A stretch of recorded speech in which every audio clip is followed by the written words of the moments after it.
Dinipensahan ng ilang mambabatas ang paggamit ng kanilang pork barrel sa hindi nila distrito. Wala raw illegal dito at pinapayagan maging ng Department of Budget and Management. Nakatutok si Rafi Tima. Matagal na raw nakagawian ang pagpapalitan ng Priority Development Assistance Fund o PDAF ng mga kongresista. Pinapayagan naman daw kasi ito ng Department of Budget and Management o DBM basta't aprobado ng liderato ng Kongreso. Sa panayam ng programang Used to Go, inamin ni dating Pangasinan Representative Rachel Arenas na nakipagpalitan siya ng pondo kay Manila Representative Amado Bagatsing noong 2012. Dahil hindi pwedeng ilaan sa soft projects tulad ng scholarship ang mga pondo na nakalaan sa hard project tulad ng mga gusali at tulay.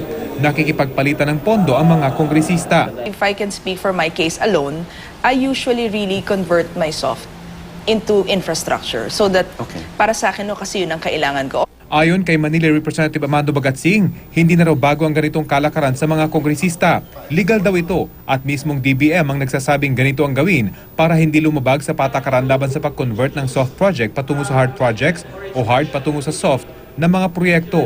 Nag-aabiso kami sa DBM kung pwedeng bawasan namin yung hard namin. Na 70, kung pwede ba 50 ang soft namin, 20 lang ang hard. Hindi pwede. Umanap kayo ng congressman, mag-swap kayo. Naka-discover ako kay Rachel, na-discover naman yung kailangan ko. So nag-usap kami. Yung akin sulat sa DBM, yung 10 million ko for hard, ibigay sa designated area naman ni Rachel Arenas. Si dating Iloilo Representative at ngayon Health Undersecretary Janet Garin, nakipag-swap naman umano ng 20 milyong pisong PDAF kay Parañaque Representative Roy Logoles. Pero ang palitan ng pondong ito, may kaukulang papeles umano.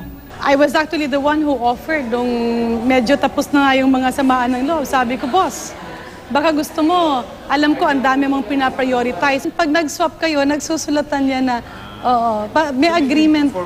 Formal, ma'am, yun. May formal agreement na, pinahiram ko to sa'yo. So paglabas ng pondo mo, yung next funds mo sa akin yan. And then we submit that with the Committee on Appropriations and the DBM. Maaalalang mahigpit na magkalaban sina Garin at Goles sa issue ng Reproductive Health Bill. Pero ang mga pagkakaiba sa pananaw sa iba't ibang issue, hindi raw hadlang para magtulungan ng mga mambabatas. Unang-una dapat po talaga is hindi ma-deprive ang distrito. Pangalawa po, bigyan mo ng pondo yung sektor na talagang nire-representa mo. At ang pangatlo po talaga, kung meron mang nangangailangan, pwede naman pong magbigay, basta balikan lang. Matapos namang mag-utos si Pangulong Noynoy Aquino na bawal na ang paglalaan ng pondo sa hindi mo distrito, tataliman naman daw dito ang mga kongresista. Pero dapat daw kasama rito ang party list groups na nagbibigay rin ng pondo sa mga grupong hindi naman nila kaalyado. Rafi Tima, Nakatutok, 24 Oras.